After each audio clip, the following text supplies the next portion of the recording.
Good morning. How is everybody this morning? So we're still having my wonderful, whatever my issue is with my microphone.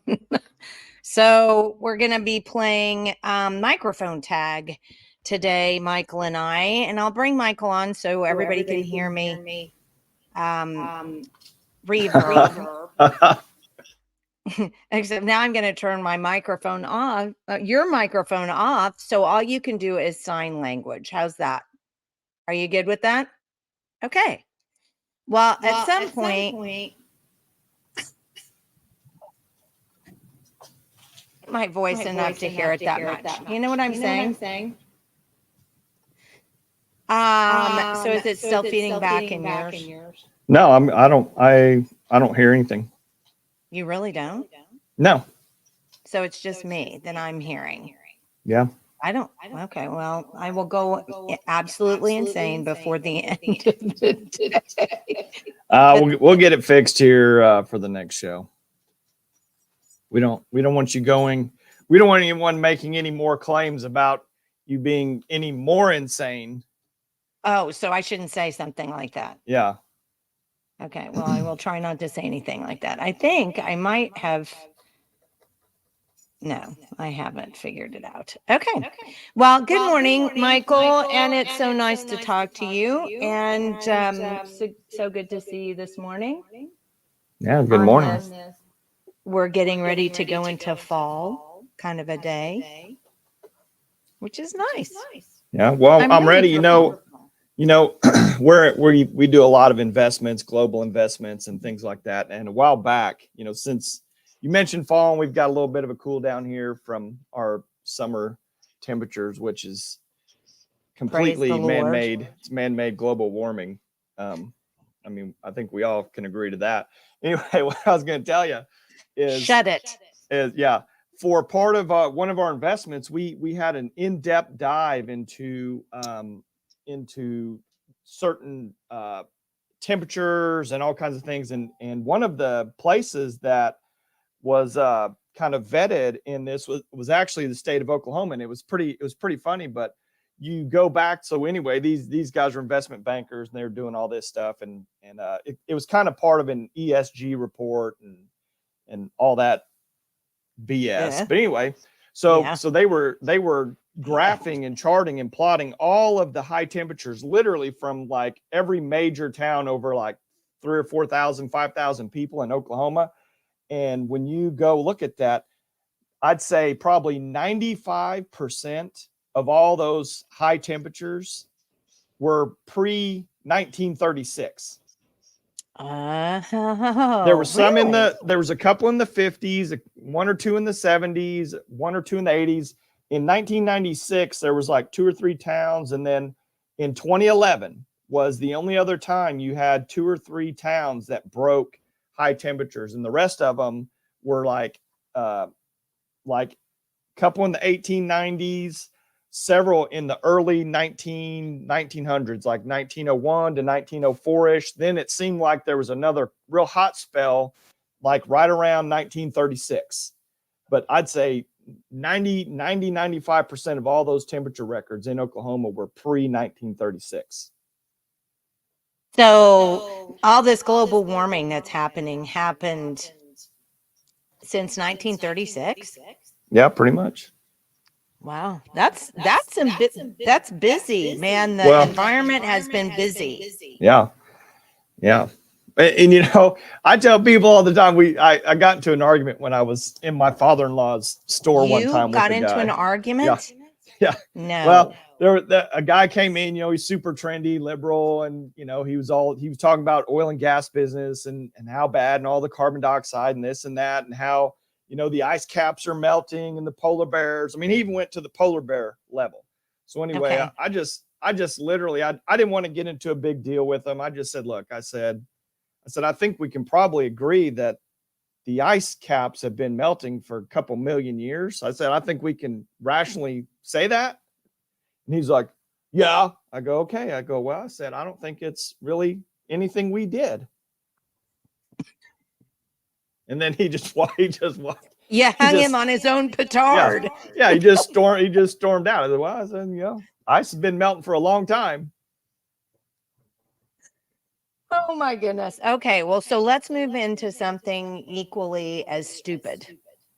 Yeah. So, I have been following our new superintendent by through the media. Yeah, they're barbecuing Ryan pretty good. I mean, I'm telling you, the meltdowns that go on daily is just hilarious. I mean, I'm getting to the point where it's just really good entertainment, you know, to Yeah. have to watch some of this stuff. So I had one before I pulled everything out and tried to start again. There was an article that I just read the other day about the PragerU. Yeah. I've seen Right. several of those. Yeah.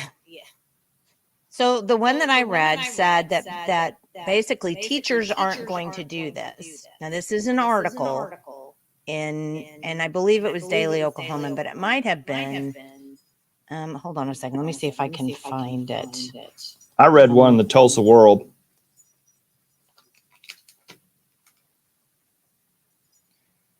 And after we talk about this, I'll add a little commentary from my local board member who I questioned about implementing the PragerU curriculum in our local Edmond Public School District. And I'll tell you what his email says back to me.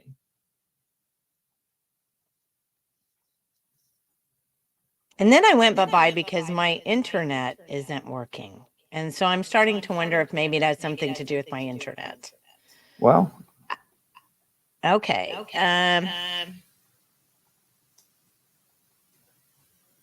Let me see if I can find it.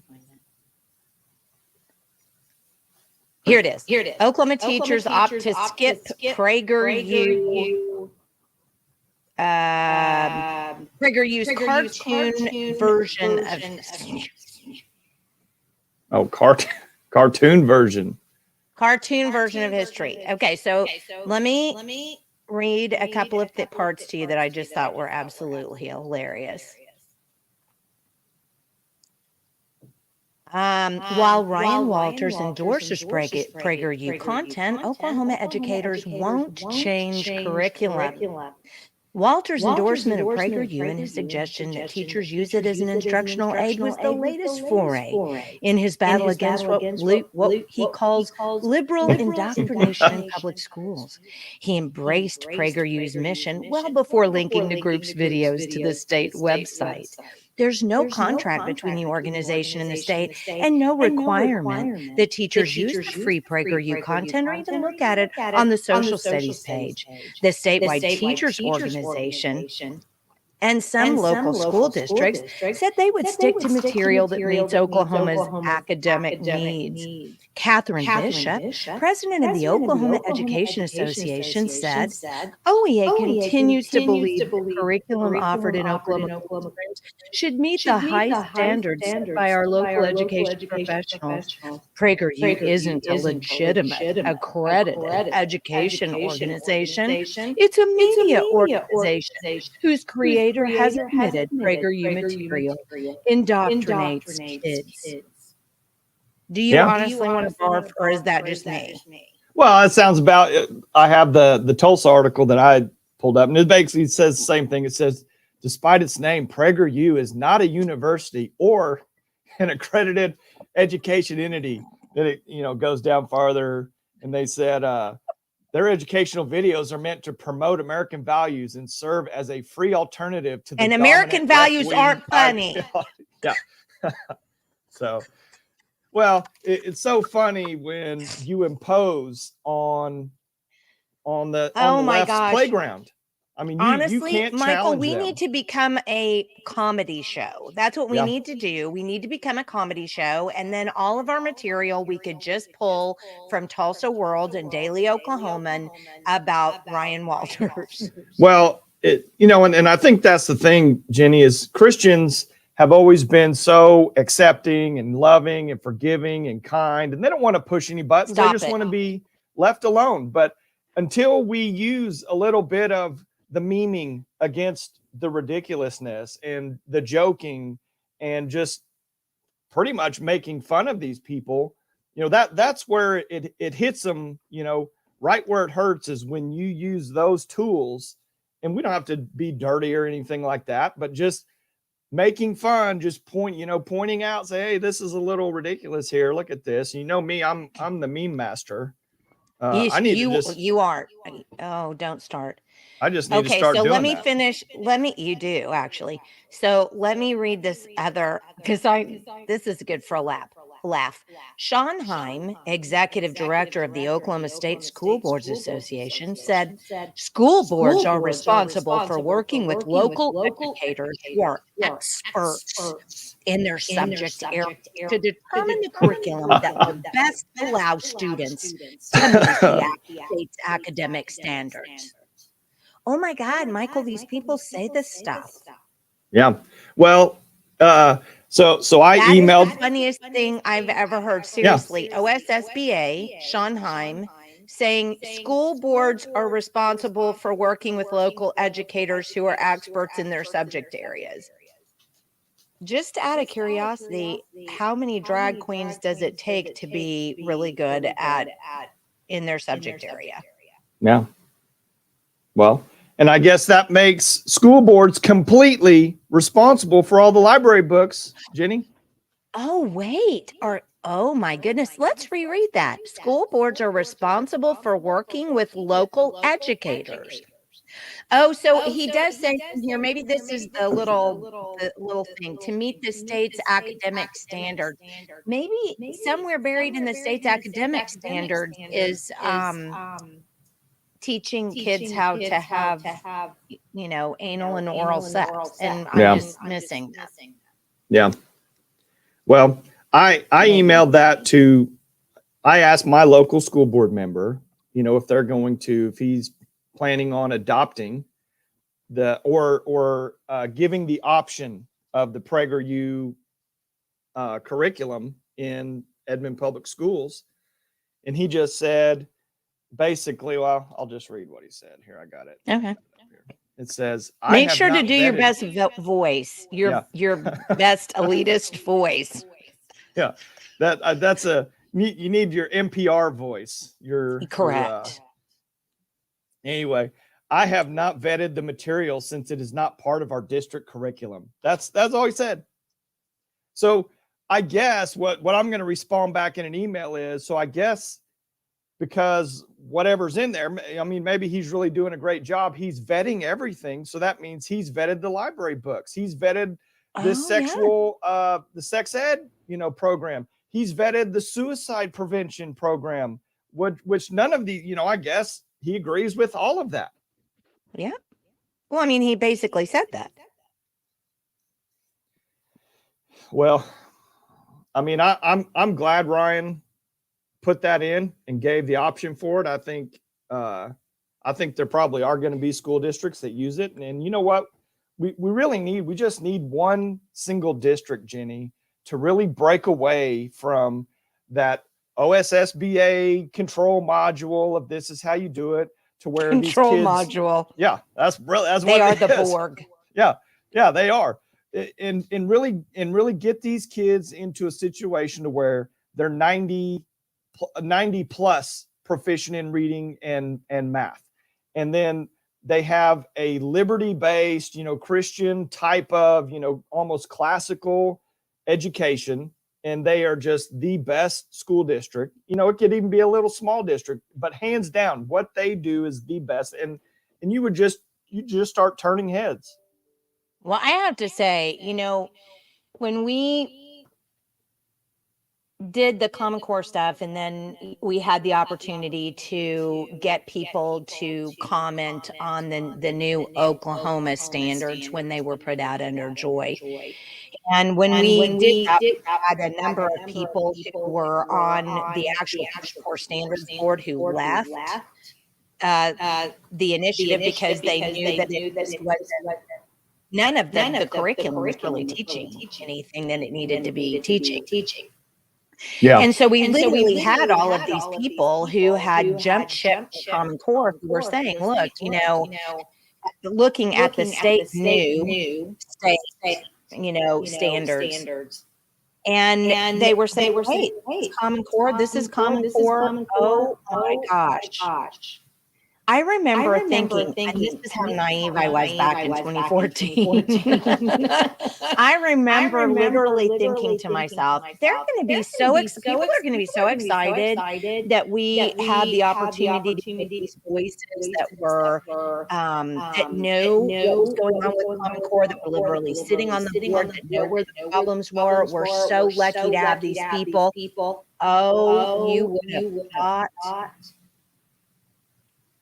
Well, I'm not sure what you would have thought. You would have thought that we were running schools. We were, I don't know what, but it's the same stuff that happened to us that's happening to Ryan. Yeah. So it's really honestly, if you look at it like that, back in 2014, there weren't that many people engaged. So they didn't really, I think, go, oh, well, these must be really good because all the lefties are screaming and their eyes are bleeding, but I think now at this point in time, especially with,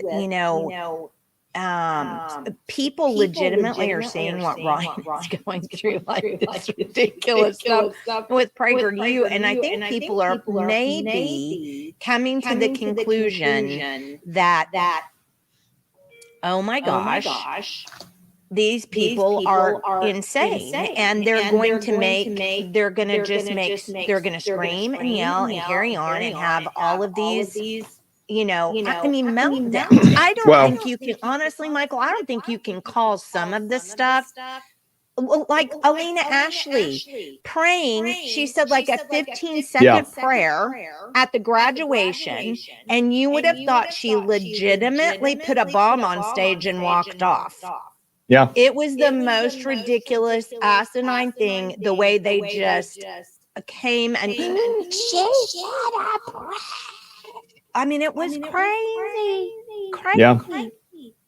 Well, and you know what? Destructive for people, and instead of people going, oh, Ryan must be doing something wrong because the media is all over him, they just need to go, look at what the idiots wrote in the Daily Oklahoma today. Well, and I think, unfortunately, Ryan's going to have to be that guy that takes all of it. That's just, he's in the place, he's at the time, he can make a huge difference, and he's just going to have to take those arrows. And people like Elena, she's going to have to take those also and say a prayer at a school function. I mean, when I was in high school, they did a public prayer before every single football game, every single basketball game. We prayed in school. It was just like, give me a break. But Ryan's just going to have to take these things for the greater good, for people to wake up and realize, hey, things aren't like school when I went to school 20 years ago or 30 years ago. Well, and I think that a lot of people didn't really see what was going on under Joy's administration, because one of the thing is, when you compare and can contrast Joy's administration with Ryan's administration, Joy was, you would get her on Twitter, taking pictures with these, crazy teachers in other places and smiling and going, oh, isn't this great? And I caught her doing some stuff on the website. That's all on our website. The stuff that I caught her doing against CRT, where she was literally had all kinds of stuff on the website, but she was quiet about it. She didn't go out and go, well, we're going to go ahead and make sure that the American Counselors Association is in every school teaching kids about gender dysphoria. She was really quiet about it, and it kind of floated under the radar. And Ryan, on the other hand, is out there going, okay, well, we're going to make with PragerU, and then if y'all want to put it in your classroom, that's great. And parents, and the other thing too is parents should be saying something about this. They should be going to their school board, not that they really listen or anything, but they should go to their school board and say, what you just did. Hey, are you using this thing? Why aren't you using this? Yeah. And the argument that what is her name? Hold on a second. What is Catherine Bishop? The argument that Catherine made is the other thing that I think parents really need to pay attention to, because these people are absolute elitists. You parents are a moron. All of you parents are morons. Okay, just make sure you understand that. And here's what she says. PragerU isn't a legitimate accredited education organization. It's a media organization. But the important part here is that curriculum offered in a classroom should meet the high standards set by our local education professionals, which it doesn't. But anyway, PragerU isn't a legitimate accredited education organization. So what about those of us that homeschool, Michael? Yeah. We're not legitimately accredited. Gives one pause, doesn't it? Yeah. And this is the thing that concerns me about school choice, because immediately it's going to come down to, well, this private school is accredited. Now, granted, they'll do whatever we tell them to do because they're getting paid money now. But they're accredited. You parents, you're not accredited. You can't teach your own child. Yeah. Yeah. I mean, it's all inevitable, Jenny. I mean, it's going to, it may not be here. Well, it may not be here now. It may not be here in 3 or 4 or 5 years, but it's going to move that way to where the homeschoolers are taken out, and every one of the private schools, whether they're Christian or not, if it's a private school, they're going to be made to adhere to whatever the current law or theme is at that point in time, in order to make these, because they're not just going to give parents money so kids can have better education. I mean, is not going to happen. I mean, because think about it. If they were going to do that, wouldn't they have been doing that already? Yeah. And they should do it in the form of scholarships if they're going to do it. I mean, or grants or something like that, to where you apply, you say you're qualified, you're going to do this or that, or whatever. Well, that brings up, we need to get talking about the lawsuits, and we do need to do that. But I just was talking to, oh gosh, I'm not going to remember who it was, I'm afraid. But I was just talking to somebody who said part of the problem is, and it was on the sex ed curriculum that we've been talking about, when we wrote a bunch of stuff and we've had, people come on to talk about it. And they were saying to me, oh, dang it. Now I've got to let it go. Just let it go. They were talking to me about part of the biggest problem that we have right now is that nonprofit organizations have become infused into schools. And so what's going on is these nonprofit organizations, like the one that does all the sex ed in Tulsa that's coming here, and I've lost its name all of a sudden. It's a nonprofit organization. So how do you... Was it Glisten? Was that the name of that? Get in the middle of a nonprofit organization. Do you know what I'm saying? I mean, they're not elected. We're not specifically, they're not a school. They're not, how do you, the only way you can deal with that is to go to the school board and say, no, we're not doing anything with this nonprofit organization. And this nonprofit organization is doing blah and fill in the blanks. But I don't know how we get around that. So when you say grants and stuff like that, I'm like, I think if we're going to have a publicly funded school, and my argument has always been it shouldn't have publicly funded education. But if we're going to have that, it has to come directly from one specific place, because that's the other problem that we have.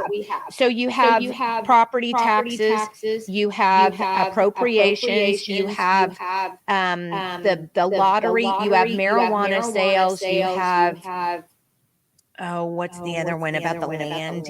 Like the land school land, and they put that in trust, and they can get money from that. So there's so many avenues where money comes into the public school that it causes huge amounts of trouble. First of all, in terms of budget, I mean, you have to budget all of that stuff and try to figure out how to make that accountable. And that's part of the reason why it's never been accountable, is it becomes from like 20 different places.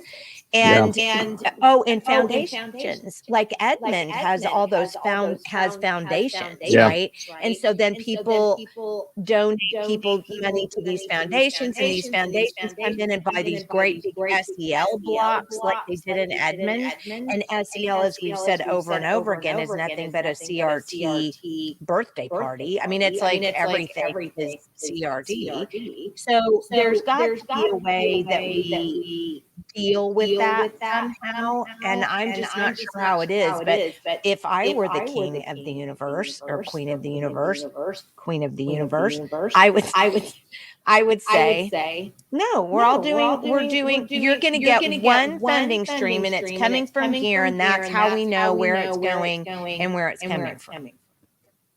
Yeah.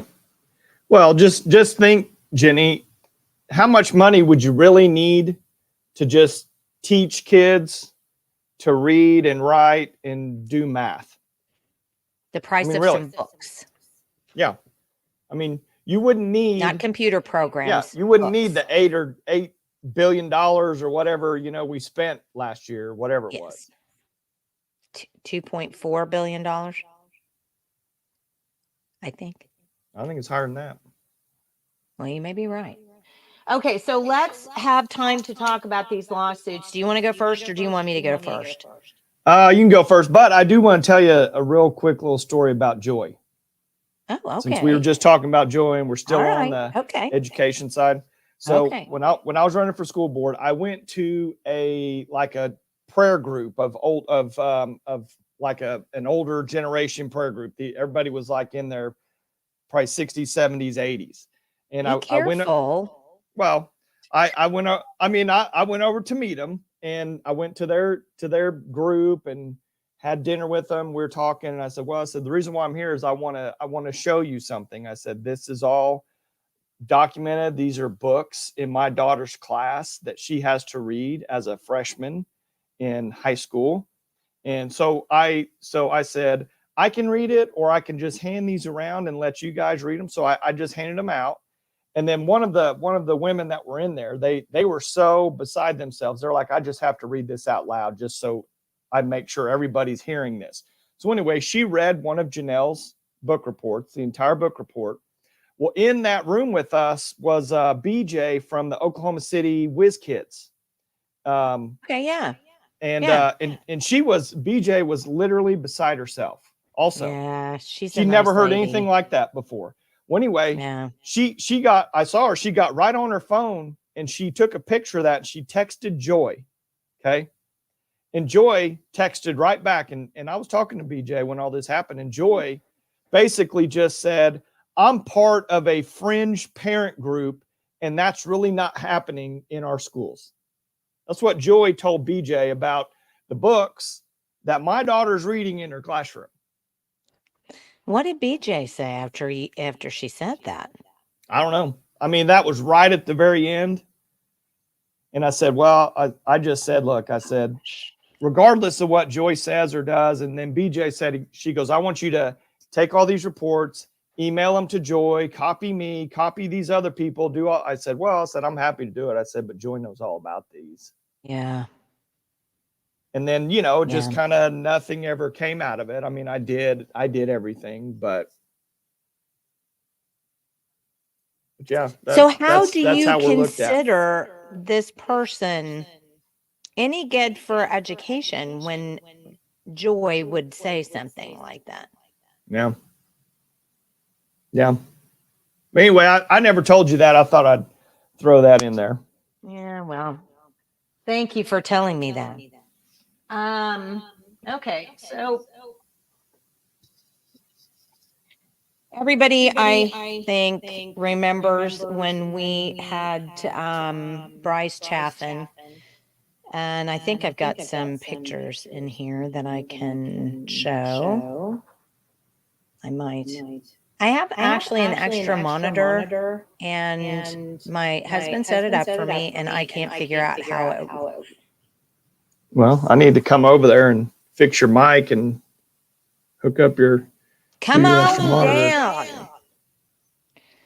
All right, let me see if I can find the lawsuit in here. Oh, I thought I might be able to find something, but I can't find it. So this was in March of last year. So 22. And Bryce went to his school board, and which was Stillwater. He lives in Stillwater. Bryce Chaffin lives in Stillwater, and he went to Stillwater Public Schools board, and he basically said, it was standing up for the fact that Stillwater was allowing boys in girls' bathrooms, and of course, we found out later on that Biden basically tied that to Title I.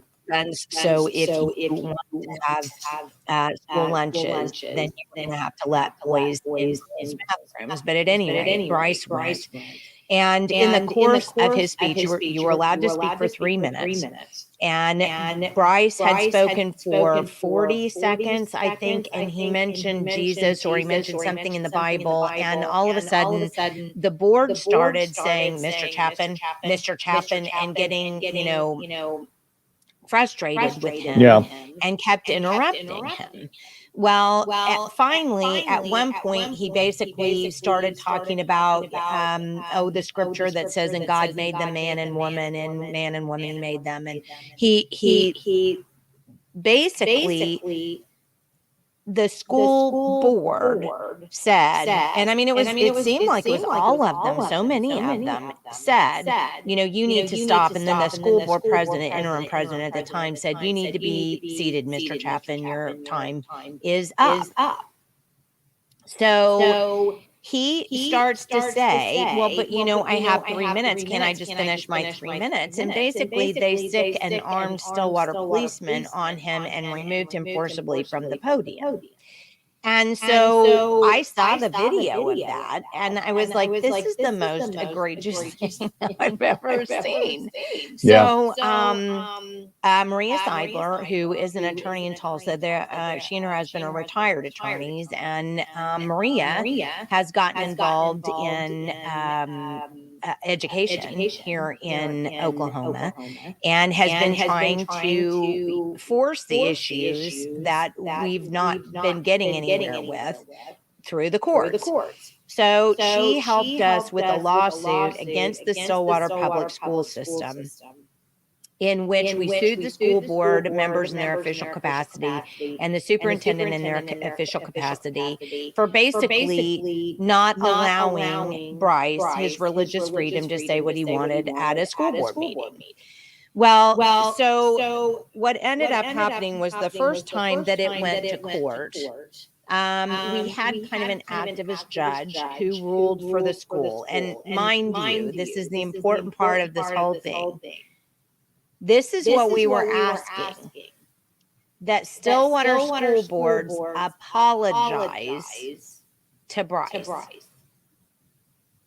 So did I say anything about money or anything? Or no. I said all we wanted them to do was acknowledge that they removed him from the podium before his 3 minutes and were, essentially rude to him and denied him his free speech, because he was speaking in religious terms. And all we asked for was an apology. So the Stillwater public school system sicked their attorneys on us. And the first judge that we had kowtowed to the school board attorneys. And after, what was it, $22,000 or something in taxpayer funds, we lost our suit. Well, then we appealed the suit, and we got another judge. And the judge basically said that, well, he denied the first judge's throwing out of our gates, essentially. But we didn't win or lose the lawsuit at that point. At that point, we just had to take it to the Court of Civil Appeals. Well, by the time we were in that third stage, Stillwater Public Schools had spent over $40,000 in taxpayers' funds to this law firm that they had employed to protect the Stillwater Public Schools from having to apologize to Bryce Chapman. Yeah. If you can't listen to that and go, holy, that's the most ridiculous thing I have ever heard, then there's something truly wrong with you. The school board should have just thrown up their hands and said, okay, we're sorry. And save the taxpayers $40,000. But that's not the way they wanted to do it. They wanted to do it this other way. So what ended up happening was we decided, obviously, to take it to the Oklahoma Court of Civil Appeals. And we got our judgment back. It was rendered on the 1st of September. And we got the judgment back. It was not in our favor. It was in the favor of Stillwater Public Schools. And I'll read to you what it says. Okay, this is the last age, essentially. Every time a person of faith chooses to speak, their faith may inform what they should say, but their speech does not necessarily become the exercise of religion because the words pass from the person's lips. For example, Chapman might choose to apply for a motor vehicle license by beginning with the same prepared remarks he offered to the board. But if the government agent stopped him before he finished to ask him his birth date and social security number, his free exercise of religion has not been burdened because it was not exercised. Bryce Chapman failed to establish that he was engaged in the exercise of religion when he spoke at the board's public meeting. That was literally what they said. You're laughing, but the thing of it is, I know that there are people watching this who don't understand why you're laughing, don't understand why I'm sitting here with this look on my face, why I'm going, you have to be kidding me. First of all, let's just we never said he was engaged in the exercise of religion. And stop and think about the absurdity of that. So if the only way you can practice the exercise of free religion in this country is only when you're engaged in religious expression, that's outrageous. Well, how do you define engaged? What? How do you define engaged? How do you even... That's really a good point. But basically, the way I'm reading it is the only time you have freedom of religious speech is in a church. Yeah, that's pretty much what they're saying. Which is absolutely absurd. That is the First Amendment. Absolutely. I mean, I can say Jesus, Jesus, Jesus, Jesus anywhere I want to say Jesus. Yeah. I can say it at the DMV with that stupid. I can't even believe they made that example. I'm like, I just want to go to the DMV now and go. And Jesus said, and start reading some scripture and go, and now may I please have my driver's license. Yeah. Well, you know what the irony of the whole thing is, Jenny? The left in liberalism literally is its own religion. I mean, it is a cult religion. Well, climate change is religion. Yeah, in of itself. But I guess because they're engaged 24 hours a day everywhere they are, then that means, that they can say and do whatever because they're engaged. Well, the whole thing is absolute. I mean, it's clean. It's absolute absurdity. I mean, it truly is absolute absurdity. And the reason why it's absurdity is because of the fact that I have the ability to speak anywhere I would like about whatever I would like, whether it offends you or not. That's just the First Amendment. And one of the arguments that we had along the way, I think it was in the second lawsuit, one of the arguments that we had along the way was they said, oh, well, Bryce could have been thrown out because he wasn't speaking on the topic he said he was going to speak on, which was boys in the girls' bathrooms. But here's the thing. If you don't let him get the full 3 minutes in, how do you know what he was going to say? Do you have some like, I can divine in just in the air what Bryce is getting? It's just ridiculous. They have no idea what he was going to say, and they couldn't even let him finish his stupid 3 minutes. That's just outrageous. So the whole thing, and I don't understand why people aren't more outraged about this, because it's outrageous. This is your government. These are your people who you elect. These are your people that are supposed to have your best interest at heart. That's what government is. Do you not remember when we were talking to Riley Flack? If you guys haven't seen that interview, you need to see it, because government is our servants. We are the boss. And for those people, those elected servants, to sit there and say, Bryce, you can't talk about Jesus because you're not talking about boys and girls bathrooms, and then interrupt him 50 times and not let him give his whole really, honestly, what is 3 minutes? What's 3 minutes? 3 minutes out of your whole life? I mean, unless you're dying in 3 minutes, you can't even give somebody 3 minutes at the podium. I mean, I just can't even. I can't even. I have had to sit and listen to some of the most ridiculous garbage in my time at public meetings and everything else, but those people had the right to say what they had to say. I could do this. Well, and one thing I'll say, Jenny, the thing that really over, you didn't give me my full 3 minutes. Oh, well, we'll take that up in appeal court.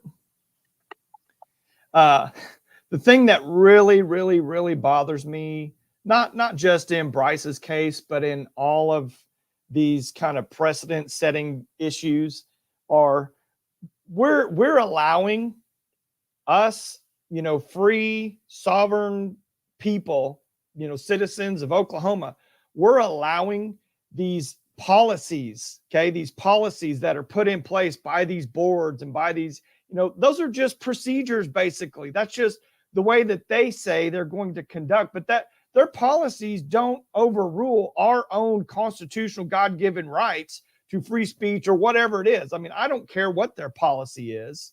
And I think I've told you this before.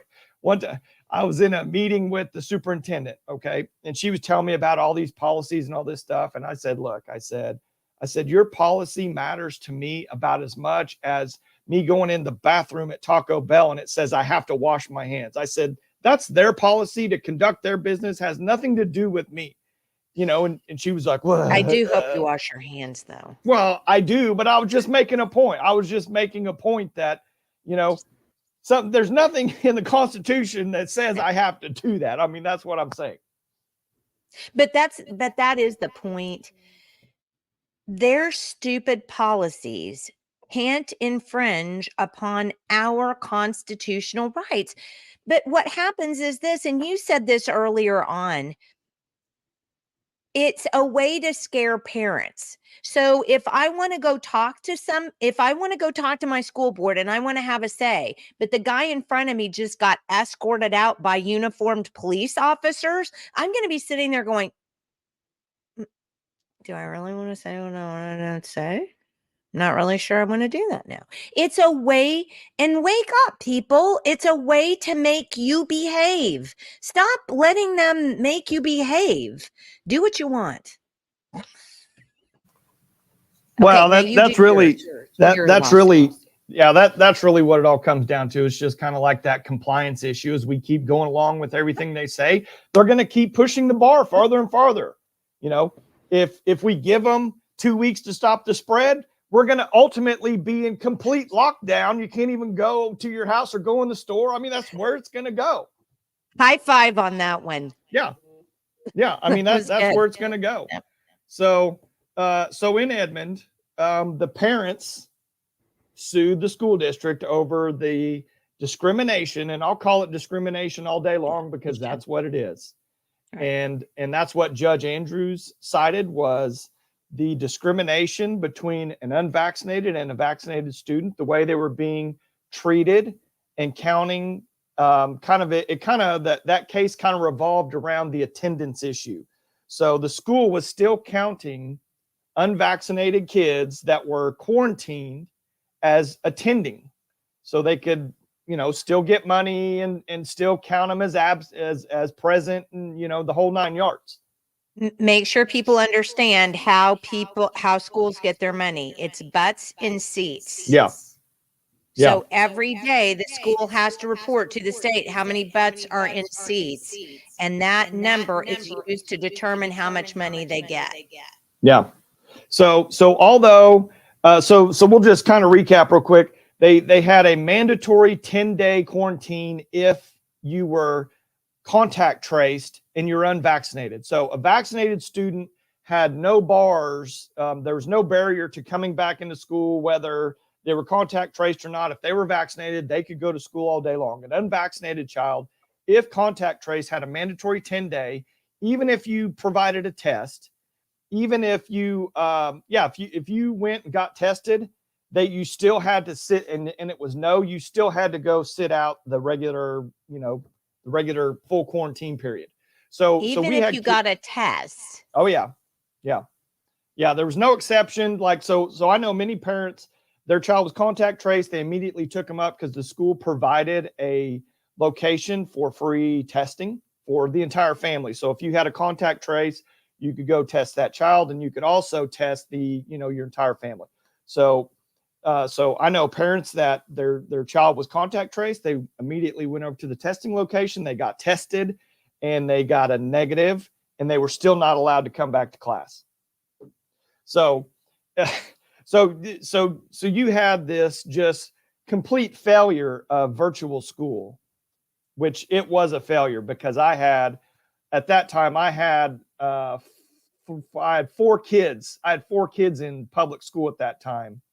And I'm telling you, that virtual school was it was nonsense. I mean, it was absolutely just a joke. It was more like, just please log your child in to the app, just so we can count them absent. Then you can go do whatever you want to do. And I've told you, I have those text messages to my wife, from the teachers, basically saying that exact same thing.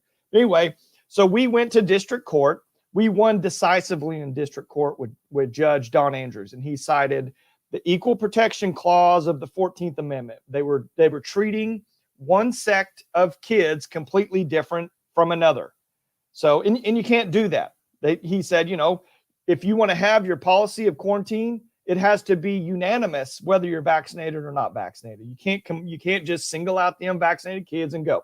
Well, EPS didn't like that decision, so they appealed, even though it was pretty decisive. There was really, nothing to even look at there. So EPS appealed, went to the state Supreme Court. State Supreme Court had that case for, I'd say, 7-8 months before we really heard anything back on that case.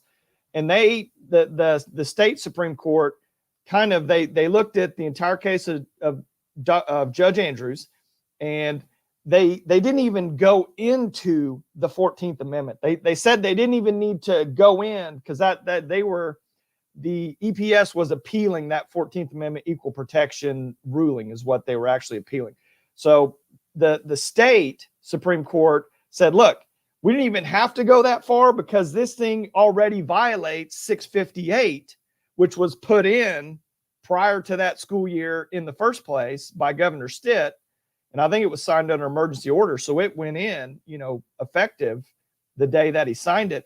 So because it already violated 658, because our first case, we didn't even really bring in 658 on that case. We just went straight to the civil constitutional violation. So the state Supreme Court said, look, 650, you violated 658 clear. We don't even need to make a decision. This thing is already over. Even though all the liberal judges, and that was the whole point of taking it to the Supreme Court, they were trying to get more of the liberal, maybe a small majority if they could turn one of the other judges. But obviously all the liberal judges didn't agree with 658 and that. So it was a 5-4 decision still in our favor. And then after the fact, they still tried to come back and they wanted a rehearing because they said you can't make a decision on 658 because it's not even viable. The court, the decision Judge Andrews made was on uh, was on was on the 14th Amendment, and they still came back and said, "Look, this is ridiculous. We're not going to do it. There's no rehearing. This thing's over." So it's officially over. The parents won, and the school cannot separate kids according to vaccination status or medical status or whatever it may be. You can't treat kids different, in one way or another like that.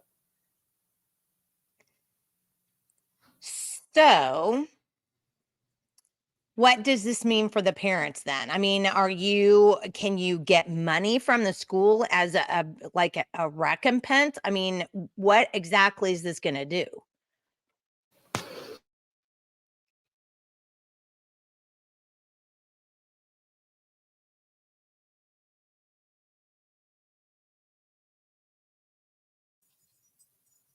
My mic was still muted. There we Sorry. go. Well, the parents have multiple options. I think, you could each parent could go after their own civil case.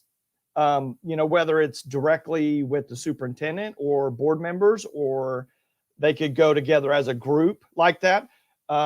Something we're looking at is the just like any corporation or business, they're bonded for liability, for making for having the power to make decisions that could hurt people, just like an electrician or a plumber's bonded by their quality of work or whatever.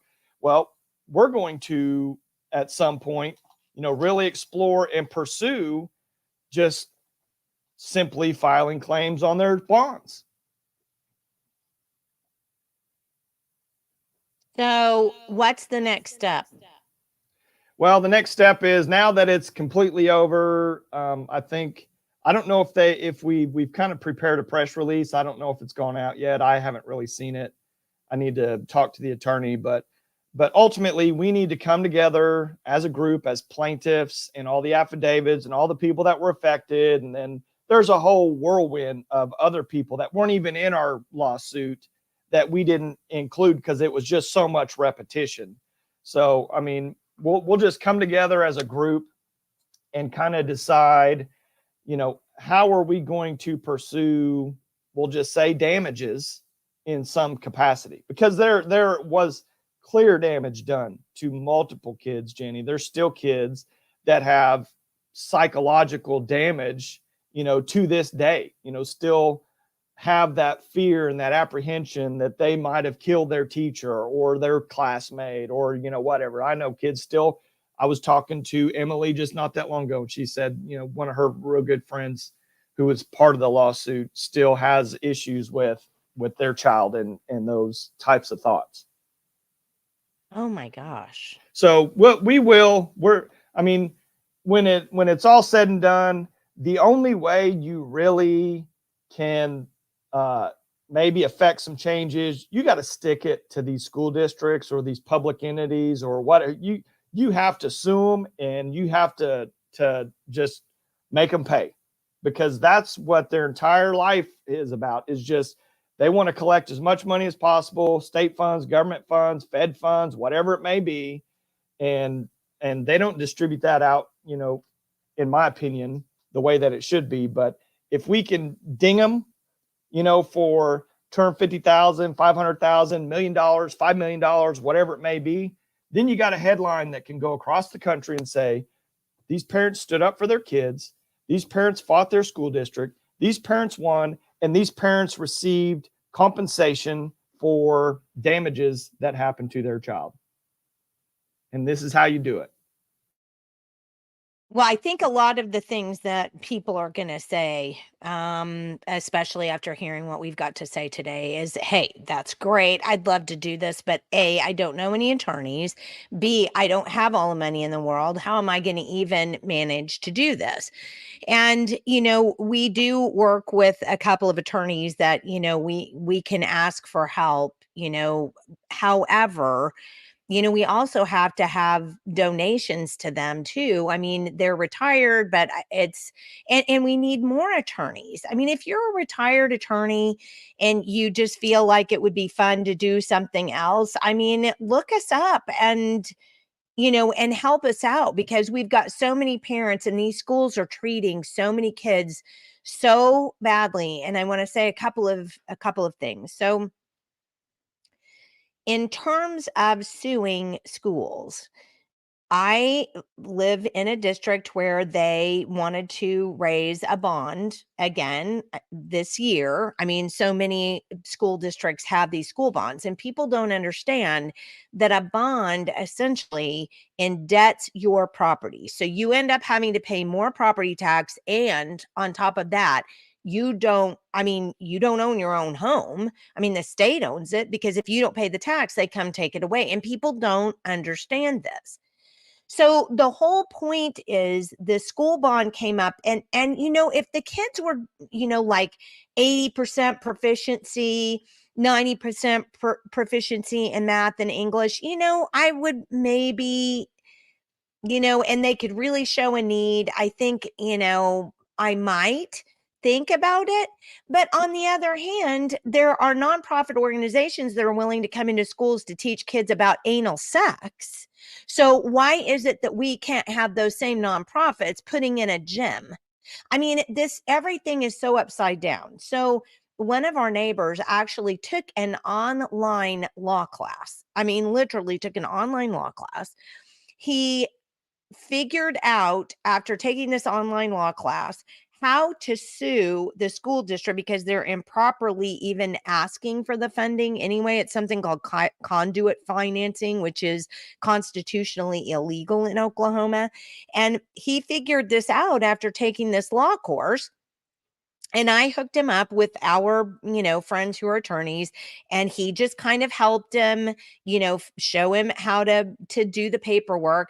And he ended up basically getting the court to agree with him that this financing is wrong and they can't do that anymore. He did that on his own with just a little help from, our attorney friends, but he did that on his own.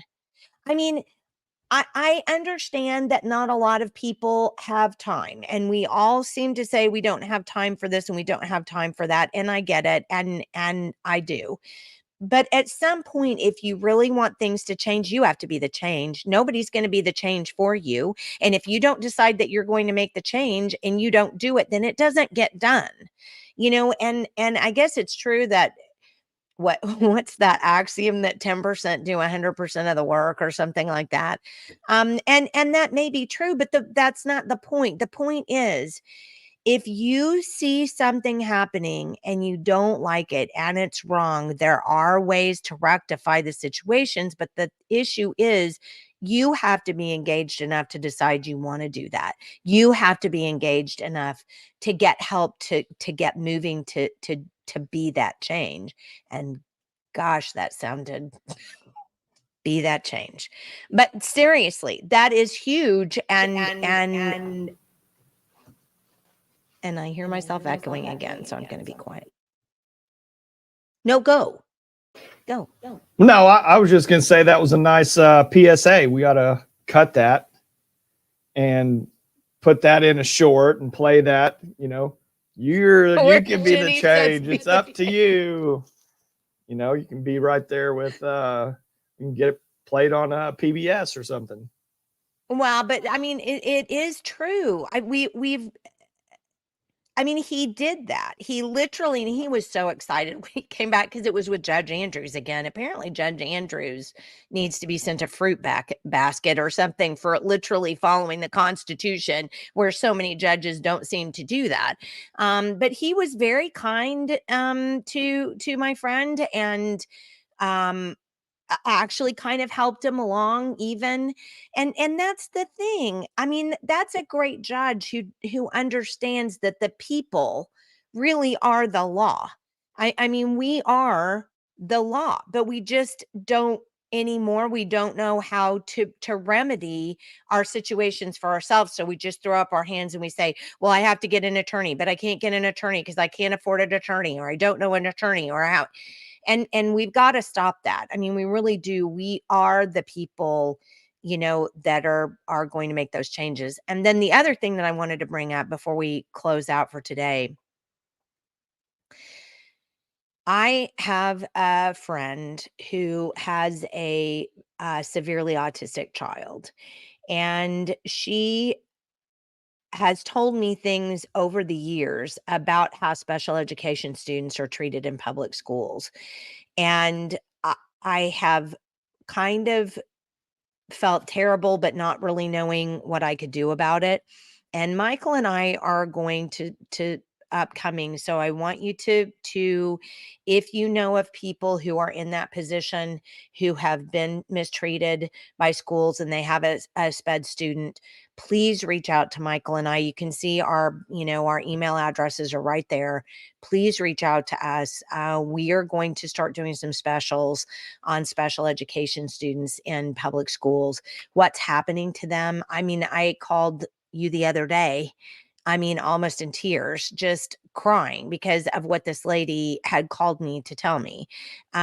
This isn't okay.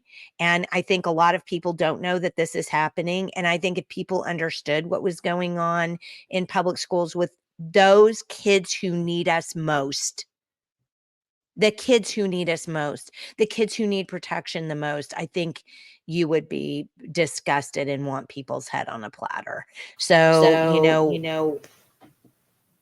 Well, I agree 100%, Jenny. And like I told you, just so people know, I had no earthly idea about how bad these special need kids are actually treated in the school system, and what and the obligations of the school system to them. And people have no idea just how bad it really is. And I only knew because I was knocking on people's doors, and they're like, yeah, my daughter's autistic or this or that, and the school's supposed to do this, this, and this, and they don't. And they completely neglect, and they just try to get my kid out of, whatever. I mean, it was literally just heartbreaking. And I spent hours talking to some of these people. And I mean, it was just like, well, when I get in there, we're going to make it known exactly, that this is not going to be tolerated. And we need to be going above and beyond for those kids instead of the opposite. well, stay tuned for that. And again, if you know somebody or you have experienced that if you have experienced that yourself, please contact us, because we are going to be doing an expose, if you will, on that, because it's absolutely, yeah, I get so angry thinking about what I've been told in the last couple of days that it makes me nauseous. I get so angry. I want to hurt people. It makes me so angry.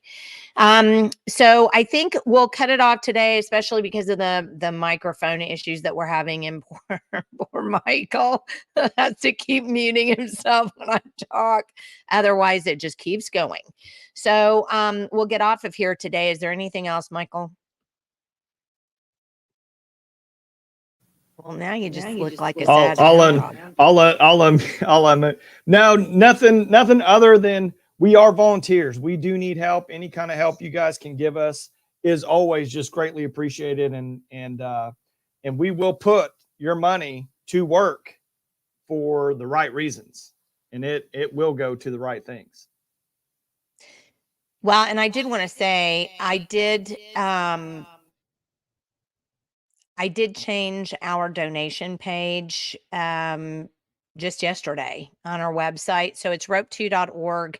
If you'll go to our donation page, and it's just rope2.org, slash donation. And if you'll go to our donation page, you can actually see we have about $1,700 worth of expenses in a year. I mean, when you look at the StreamYard, when you look at the different platforms that we have to pay for to do things. So we do have about $1,700 a year just in expenses. I mean, we donate our time. And if you'd like to help pay for that, that would be wonderful.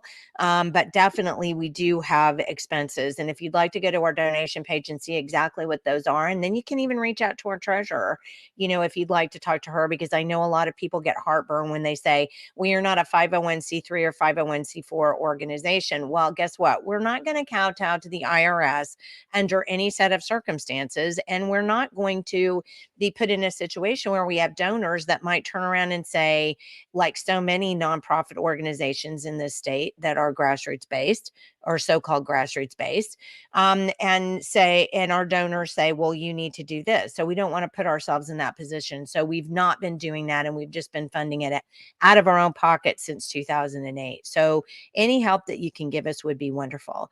And I do want to say, we do have some comments. How does the local law enforcement side with the school board when they abuse their power and expel parents exercising their free speech? That's a really good question. And I do want to go ahead and address that question, because Bryce and his friend Riley Flack actually went to the police department there in Stillwater after that happened.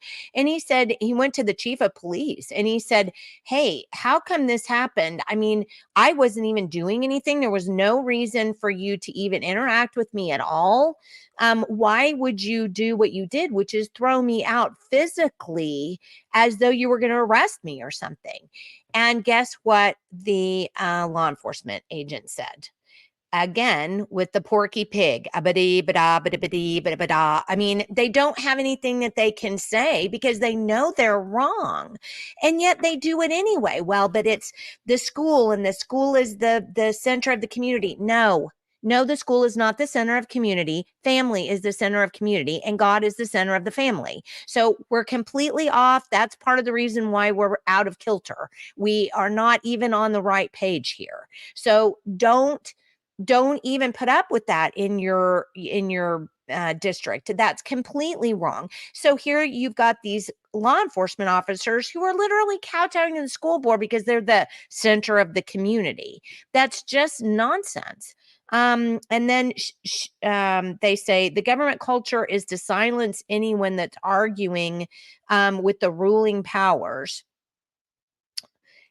Police do whatever they're told. You do it. There you go. The police do whatever they're told to do by their boss, and mayors are the boss of local police. Well, that's a good point too. Having been a mayor, that's absolutely correct. I didn't even think of that, but they should have gone to the mayor and said, the police were completely out of line here. There is no reason that they should have, kicked that guy off of the podium. He wasn't even doing anything wrong. He wasn't breaking a law. He wasn't doing anything for that. It's just because the school board went, get rid of him. And they went, oh, yes. Well, they're not paid, by the school board. The town pays their salary, and, the mayor is the head, and the city council is the head of that. So you have that issue too. So sorry, Michael. Well, and another problem here is the school district themselves. They're literally non-accountable to anybody because they're not a state. They're not actually like state employees. They're their own entity within their own little realm of policies and the way that they act. That there's nothing we can really do to. I mean, it's not like we can just recall them from office and vote them out. And I mean, none of those, the only people that we have any interaction with, our voice should be the board, and the boards are so one-sided. And then really the only thing that they can really do executively is handle the superintendent, because the rest of the employees, the rest of the entire district runs through the superintendent kind of by law. So, I mean, it's such a catch-22 with their power and the way that they just kind of wield it on us, because we just don't really have an actual recourse for anything. Well, and that's very true. Okay, we're 10 minutes over. So on Friday, we are going to have Carmen Greider. Oh my gosh, my brain just kind of went into vacuum phase there. We're going to have Carmen Greider. Carmen Greider is a member of the Logan County. She lives in Logan County, and she ran for the district seat, and I can't think of what the number is right offhand, there in Logan County. And she had, oh my gosh, the number of dark mailers that were run against her was just outrageous. And of course, they make her out to be some kind of, nut or, whatever. And she actually lost her race, not by terribly much, but she did lose her race to her challenger, Colin Dewell. And she has been very into the dark money thing, just like I got very into the dark money thing after the elections last year. And she's going to be talking about, she's actually put together a website, and she's gone even further. Well, actually, I should say she's kind of gone on a different track than I did with the dark money. So whereas I was looking at the organizations, she's looking at legislators, and she's looking at kind of the orbits around the legislators. And I think you're going to be really interested to know what she's found out there and kind of find out about her website. So please tune in on Friday at 9 a.m. For that. And then you can also find us on YouTube and Rumble. And I have been uploading them, even though we can't really go live on Telegram. I have been uploading to Telegram, so you don't have to go to Rumble or to YouTube if you don't really want to. Actually, that's not true. I do have to do the link. But I do put the link right there so that you can find it. So thank you for joining us. We appreciate you tuning in. Any last words, Michael? I have to unmute myself. I would just say, we need to just not comply with every single little policy that they say goes, because those policies are their policies. They don't govern us. Ultimately, we are children of God. We're sovereign. We have our God-given rights, and some policy voted on by people that aren't even representatives of the public don't apply. Right. Okay. Thank you again for tuning in today. Michael and I really appreciate it. And we will see you again Friday morning. And until then, have a great week.